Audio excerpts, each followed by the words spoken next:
kuri uno munsi wo kuwa gatandatu mu masaha y'igitondo kuri itariki ya 2 z'ukwezi kwa munani nibwo bita Ailasta umwe mu bahanzikazi bakomeye muri Afrika nibwo yarasesekaye mu mujyi wa Kigali hariya ku kibuga cy'indege mpuzamahanga cya Kanombe. Akimara kuhagera yatunguwe nk'ukuri kubireba kuri ayo mashusho n'umwana w'umukobwa waturutse mu karere ka Rubavu ari kumwe n'undi muvandimwe we ndetse na mama we yaraje kwakira uwo bita Ailasta. Ni inkuru abantu benshi bakomeje kubona ndetse baratungurwa na emosezi babana nyinshi. Umwana w'umukobwa nk'uko yabitangarije kimwe mu bitangazamakuru bikomeye hano mu gihugu cy'u Rwanda yavuze yuko yaturutse mu karere ka Rubavu aje kureba n'umuhanzi akunda cyane ndetse yanihebeye, avuga yuko nta kindi kimuzanye gusa ariko ku munsi w'ejo barimo baragerageza gushaka amatike barayabura burundu biranga. Rero niko kuvuga ati nubwo ntazamubona mu gitaramo reka ngende ahazaba ari i Kanombe. Ivuga yuko yarahamutegereje amasaha menshi gusa kugira ngo amusuhuze ubundi yisubirire mu karere k'iwabo ka Rubavu, gusa ariko amugireho umugisha. Hari ibyo mwemereye ni byinshi, ibyishimo ni byinshi kuri uriya mubyeyi ndetse n'abana be. Gusa Ailasta umwe mu bahanzi bari buze kuririmba mu isoza cyangwa se mu gufunga ibikorwa byari bimaze igihe bya Giant of Africa kuri uno munsi. Hategerejwe n'abandi bahanzi batandukanye arimo bita Timaya nawe amaze kugera mu gihugu cy'u Rwanda, umuhanzi nka Tiger B The Ben w'umunyarwanda nawe uri buze kuririmba, ndetse n'ingu bita Ailasta wamaze kugera mu gihugu cy'u Rwanda, ndetse no bita Kiss Daniel nawe guturuka muri Nigeria. Ibyo byose naje tubigarukeho wiyumvira imvamutima ndetse n'ibyishimo n'akanyamuneza by'uyu mubyeyi ndetse n'uyu mwana we uhuye no bita Ailasta. Gusa ariko ni byinshi turi buze kugaruka. Icyo ngusaba ni kimwe no gukana subscribe kugira ngo ibigano nk'ingibi bijye bigucika. Nkwibutsa yuko njye uri kumva kuri micro ni Flox Aime umwana wo mu ntara, kanda subscribe ubundi nanjye nkwikaze muri ubu buryo.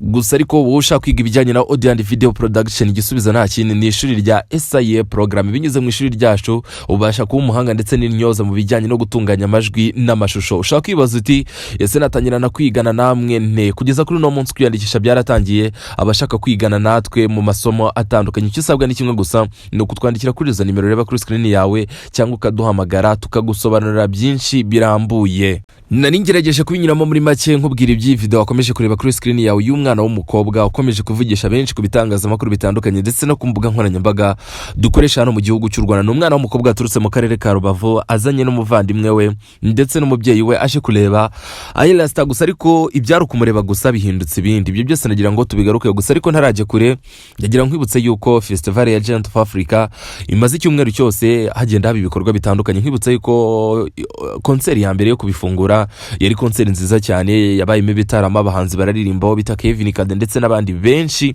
batandukanye. Gusa ariko uretse kuri icyo gitaramo cyabaye cyo kuyifungura muri iki cyumweru cyangwa muri iyi minsi imibyizi tuvuyemo, nabwo hari hagikomeje ibikorwa bitandukanye. Hari amarushanwa agiye aba ya basket y'abana bakiri bato, hagiye habaho ibikorwa byo gutaha ibibuga bya basket byagiye byubakwa. Murabizi yuko bita Masai Ujiri CEO ibi bikorwa byose yarari kumwe na His Excellence bari gutaha icyo bita Zalia Court. Bavuze yuko ari nk'agace k'imyidagaduro ndetse na siporo muri rusange. Rero baragatashye, byari ibintu bisa neza cyane, byari ibintu byashimishije benshi ndetse n'abantu batandukanye bagiye babyitabira. Ushaka kuba utarahageze, gusa ariko ndishoba cyangwa se ndabihamye neza yuko wagiye ubireba mu mashusho, mu mafoto ndetse n'ahandi henshi hatandukanye, kuko ni kimwe mu bintu byavuzwe cyane muri iki cyumweru. Gusa ariko hari n'ikindi kintu cyatunguye abantu ndetse kiranabavugisha cyane ku mbuga nkoranyambaga. Nibwo muri iki cyumweru n'ubundi turi gusoza, ubwo harimo haraba ibikorwa bijyanye no kumurika imideri n'ubundi bijyanye ni festival ya Giant of Africa, nibwo abantu benshi baje gutungurwa. Uwo bita Tekino guturuka muri Nigeria, umwe mu bahanzi bakomeye, yaje gutungurana ataramira abantu. Gusa ariko mu kubataramira ntago ari abantu benshi bari bahari, abantu baratunguwe nyine baravuga bati bigenze bite, ntago ari ibintu abantu benshi bari bashyizemo imbaraga bavuga bati tuzabyitabira. Gusa ariko haririmbye n'abandi bahanzi batandukanye nk'uwo bita Neringabo n'umwe mu bahanzi bakoze stage nziza cyane, ndetse video mwakomeje kubona yacaracaye ku mbuga nkoranyambaga zitandukanye. Uwo bita First Daughter umwana His Excellence uburyo yarabyishimiye ari kumwe n'umufasha we, ni kimwe mu bintu byakuruye imbamutima za benshi ndetse baranabyishimira. Gusa ariko muri make ngerageje kubinyuramo nuko iki cyumweru dusoje iyi festival iyo yari nziza cyane, yari nziza mu bikorwa bitandukanye. Abana bagiye bagaragaza impano, abitwaye neza bagenda bigaragaza, ndetse ari hanateguwe na match igomba guhuriramo abana bitwaye neza cyangwa se aba superstar muri iyo mikino cyangwa se muri ayo marushanwa yaramaze iminsi ari kuba. Ibyo byose n'ibikorwa byagiye biba muri iki cyumweru turi gusoza. Kuri uno munsi rero nibwo hategerejwe igikorwa nyirizina cyangwa se konseri ya nyuma iri buze gufunga ibi bitaramo cyangwa se iri buze gufunga ino festival muri rusange, niyo bise closing concert, iri buze kuba kuri tariki 2 z'ukwezi kwa munana. Abahanzi rero bategerejwe bamwe bamaze kugera mu gihugu cy'u Rwanda, uwo bita Ayirasta akimara kuhagera byo mwabibonye ibyo yatangiye gukora, abafana batangiye kurira, kimwe mu bintu mbonye abantu benshi bakunze, ndetse hari na video nakoze mbisobanura yamaze kugera kuri Instagram, TikTok ndetse na Facebook, ushaka kunyarukira hose ni Philoxy Aime ukayibona. Gusa ariko ino closing concert irabirimo umuhanzi bita Tiger B The Ben n'ubundi warukubutse ari muri Amerika mu cyo bita Rwanda Convention, nawe rero yamaze kugera mu mujyi wa Kigali nijoro. Ababashije kubibona yarayimo arakora sound check, nyine arimo arareba uburyo ibyuma birabimeze cyangwa se uburyo ari buze gukubita stage ye imeze neza. Muraza kubona byinshi cyangwa se muri buze gutungurwa. Amakuru mfite nuko ashobora kwifashisha bamwe mu bahanzi bagiye bakorana ibihangano bikomeye, murabazi, ntago ndibuze kubajyaho cyangwa se ngo mvuge amazina yabo, murabazi neza cyane, bagiye bazengurukana mu bice bitandukanye, nubwo bitari confirmed ariko na makuru ari guturuka hafi yo bita The Ben. Gusa ariko ashobora no kwifashisha abana muri Shelly Silver, murabizi yuko ni bamwe mu bantu bagenda bagaragara mu bikorwa bya buri munsi ndetse bagenda bafasha n'abahanzi batandukanye, especially muri concert zabereye hano mu gihugu cy'u Rwanda. Ntago ari The Ben gusa, ari umuhanzi bita Timaya muramuzi neza cyane, umwe mu bahanzi bo muri Afrika bafite izina rikomeye, bagiye bakora ibikorwa utabona uburyo usobanura mu buryo bworoshye. Umwe mu bahanzi banini bari muri Afrika dufite, nawe no munsi rero araza kwitabira bino bitaramo cyangwa se closing concert ya festival ya Giant of Africa, ahari buze kuririmba nawe numwe mu bahanzi bari buze gususurutsa, bari buze kwitabira iyi konseri isoza ino festival. Sitimaya gusa ariko nkibutse ko yamaze no kugera mu gihugu cy'u Rwanda, ubu niho yicaye neza cyane ari kwitegura. So ngo gusa aro bita Kiss Daniel, nta makuru menshi ndi buze kumuvugaho, muramunzi gusa ariko ntagaragera mu gihugu cy'u Rwanda, niyo makuru mfite. Wenda ashobora kuhajya, ushaka kubona urebye no video yahageze, ariko nkora kino kiganiro yari ataragira mu gihugu cy'u Rwanda, update nayo nigize mbona. Gusa ariko reka dusoreze n'ubundi ku bahanzi bari buze kwitabira iyi concert, harimo bita Ayirasta muramuzi neza cyane, umwe mu bahanzi kazi Afrika ifite beza bakomeye, bafite impano ndetse banashoboye ibyo bakora. Uyu muhanzi rero n'ubundi turetse tubihuzanira nkuru y'uriya mukobwa twari turimo turavuga.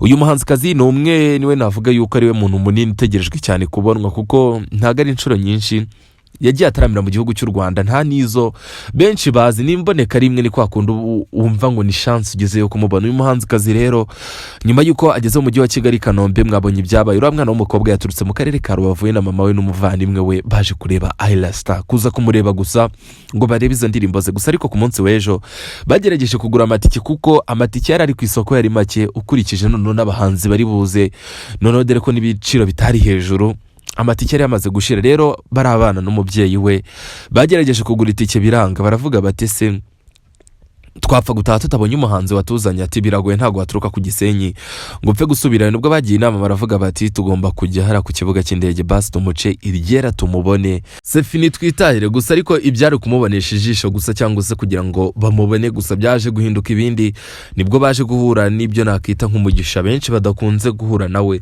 kuko nubwo hari abantu bari buze kujya muri concert ariko kuba wamukoraho cyangwa se ukanamuvugisha byo ntago nkeka yuko ari ibintu byoroshye cyangwa se wapfe kugeraho mu buryo buri easy. Uyu mukobwa rero nyuma yuko Ayirasta bari muri protocole ya danger ndetse banarinze umutekano we mu buryo bukomeye, barebye uburyo yamwishimiye akimara kumubona yinjira mu modoka cyangwa se ayirimo, kwihangana biranga, ashaka kumuvugisha, bamuha umwanya, aragenda aramusuhuza, aramuhobera nk'uko mwakomeje kubyumva muri video n'undi buze gusigamo ku musozo.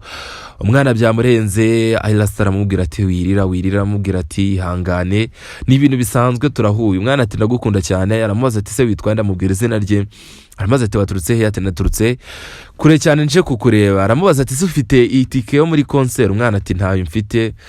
Ayirasta itamwemerera itike y'ubuntu ndetse nabo bari kumwe, ndavuga umubyeyi we ndetse n'undi muvandimwe. Ubu rero uno munsi arabari muri concert kuri tike y'uwo bita Ayirasta yamwemereye cyangwa se yamaze kumuha muri karakanya barimo baravugana. Umwana ariko ni umwe mu bantu bashimishije abantu muri iki gitondo, ndetse n'uburyo babonyira video ye, uburyo attention cyangwa se uburyo uramwana yitwaye, uburyo amarangamutima byamurenze, ndetse nakomeje no kubona abantu benshi ku bitangazamakuru bitandukanye bavuga bati bahanzi bacu muracyafite urugendo runini rwo gukora kugira ngo mudukomfirime cyangwa se mutwemeze. Uburyo abana bari kubona abahanzi bagasara, namwe turabafite rero mugira icyo mukora kugira ngo umuntu ajya kubona sare atumutwe nawe uraza kumanuka muri commentaire umbwire se ku giti cyawe urabyumva. Gusa ariko uwo mwana confirmed yamaze kubona itike itike.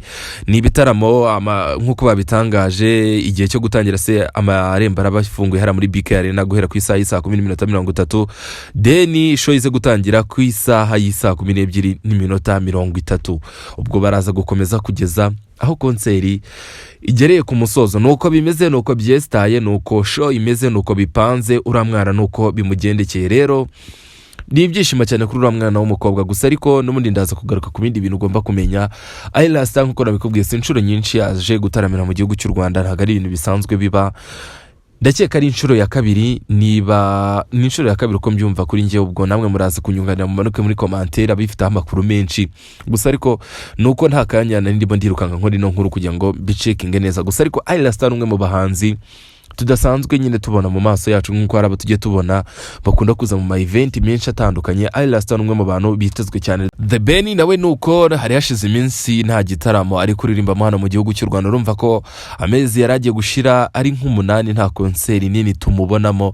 Murabizi ko duheruka cya gitaramo cye yakoze atangira umwaka cyiza cyane cyagaragaye mu musore bita Yamanu wa Boy ndetse n'abandi benshi batandukanye nka Kevin Kade ndetse na Tuff Gang muri rusange. Rero usibye no ngo Timaya nawe yamaze kuhagera, nawe si umuhanzi dusanzwe tubona, nawe si umuhanzi twapfa kuvuga ko ari umuhanzi woroshye, n'umuhanzi ukomeye munini kandi ufite indirimbo zabaye hit, indirimbo twakunze mu bihe bitandukanye no kugeza kuri no munsi tukienjoyinga tukikunda gusa. Ariko nkisoza kuri ibyo by'abahanzi ndaza kugaruka ko bita Masai Ujiri. Abantu benshi niba mwarabyitegereje muri cyumweru dusoje, abantu benshi bamugarutse cyane bavuga bati hari abantu b'intwari cyangwa se bafite ubutwari tutabona uburyo tubisobanura. Yemeye kuzana icyo bita Zalia Court hano mu gihugu cy'u Rwanda, ariko waba ari muri Nigeria. Rira zina inaturuka ku gace yavukiyemo, nubwo ari umunyaregeria ufite n'inkomoko n'undi mu Bwongereza. Masai Ujiri akaba ari nawe wazanye ibintu bya Giant of Africa. Abantu benshi bakomeje kumugaruka bavuga bati ni umwe mu bantu bafite imitekerezo yo kugira ngo Afrika izamuke. N'umudi nirebye title yahaye ibintu bintu cyangwa se izina ni Giant of Africa, avuga yuko n'intego yabyo ari kugira ngo abanyafrika twimve yuko turi abantu dufite imbaraga, dufite ububasha bwose kugira ngo tugere kuri hashoboka ndetse tugere no ku bikorwa bitandukanye, ibikorwa abantu bose bagomba kubona bakavuga ati this is Africa. Ni umwe mu bantu nakomeje kugenda mbona ku bitangazamakuru bitandukanye byo muri Afrika, usibye no kuvuga ngo ibikorwa bishyize mu gihugu cy'u Rwanda no muri Afrika muri rusange.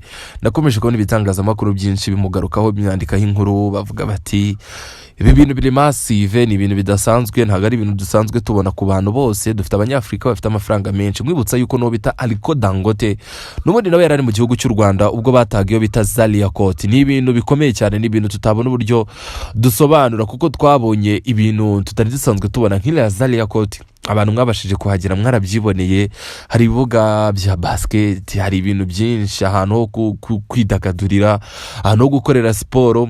Ni nk'umujyi sinzi uburyo nabigusobanura. Bamwe mu bantu bavuga bari batangiye kubisobanura cyangwa se bamwe mu bantu nakomeje kubona ku bitangazamakuru bavugaga bati hari Zalia Court niyo hano hagiye kuba umujyi w'imyidagaduro, bitewe n'uburyo hari ibikorwa byinshi bitandukanye umuntu wese ashobora kuhagera akabyishimira, akentertaininga cyangwa se akanabiserebura. Ni ibintu byiza cyane ijana kurindi. Ni ibikorwa His Excellency yagiye yitabira, haba mu ifungurwa rya Giant of Africa no festival itangira, cyangwa se mu gutaha ku mugaragaro Zalia Court, cyangwa se n'ibindi bikorwa bitandukanye. Usibye na His Excellency hari n'abandi bantu banyacyubahiro bakomeye twagiye tubona, ba ministry, harimo abantu bakomeye mu nzego zitandukanye, harimo abashyitsi bagiye baturuka mu bihugu bya East Africa ndetse no hirya Africa. Ni ibintu byasaga neza cyane. Kuri uno munsi rero biri buze gusozwa ku mugaragaro, bisozwe n'igitaramo bise Closing Concert irimo abo bose namaze kukubwira: Kiss Daniel, Ayla Star, The Ben, Timaya ndetse n'ibindi bikorwa bitandukanye. Muraza gutungurwa nk'uko ejo bundi twatunga ubwo twabonagaho bita Tekino aza ku rubyiniro akadukubita indirimbo ze twakunze. Rero icyambere cyo waguze tikaze kuzinduka kare nk'uko nabikubwiye, amarembo arabafunguye guhera ku isaha y'isa 10:30. Show ize gutangira ku isa 12:30 nibwo biri buze gutangira. Bari mu kirori tuze kuhahurira, abatari bugeyo nta kundi gusa. Ariko kimwe mu bintu byiza bibaye muri iki cyumweru dusoje, reka ngushimire twa turi kumwe muri iki kiganiro. Mwibutsa yuko ngiye uri kumva kuri micro ni Flox umwana wo mu ntara. Icyo ngusaba ni kimwe gusa no gukanda subscribe, ibiganiro nk'ibingibi ntibikagucike. Reka tuzahure mu kiganiro cy'ubutaha. Ndagushimiye cyane. Ngarukira ku mbuga zitandukanye, Facebook, Instagram cyangwa se TikTok, ufollowing wo bita Flox. Ndagushimiye cyane. Ciao ciao.